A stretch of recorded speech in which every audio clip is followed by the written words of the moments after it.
মোমবাতি আমার কাছে সবসময় খুব ভালো লাগে, তাই আজকে বাড়ির কিছু উপকরণ দিয়ে তৈরি করে দেখাবো ভাসমান মোমবাতি। আসসালামু আলাইকুম এভরিওয়ান, কেমন আছেন? আশা করি সবাই ভালো আছেন।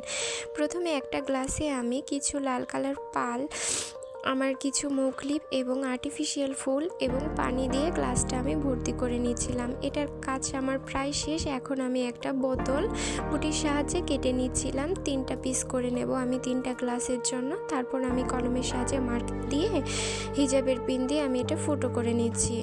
এই ফুটো স্থানে আমি তুলো দিয়ে মোমবাতিটা সেট করব। তুলোতে আমি কিছু তেল লাগিয়ে নিচ্ছি যাতে দীর্ঘক্ষণ এটা জ্বলে থাকে। তারপর আমি গ্লাসেও কিছু পরিমাণ তেল দিচ্ছি যাতে ভেসে থাকে। এখন আরেকটা বাটিতে আমি কিছু লাল রং করব, তার জন্য আমার লিপ গ্লস দিয়ে আমি এটা লাল রং করছি। আপনারা চাইলে রঙও নিতে পারেন।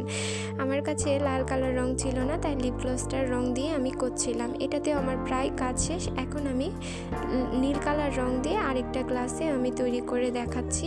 এই তো নীল কালার রং নিয়ে আমি বেশ কয়েকবার করে নিচ্ছিলাম। এই তো আমার মোটামুটি মোমের কাজ শেষ। এখন ডেকোরেশন দেখেন, মাশাআল্লাহ কত সুন্দর লাগছে এই গ্লাসগুলো।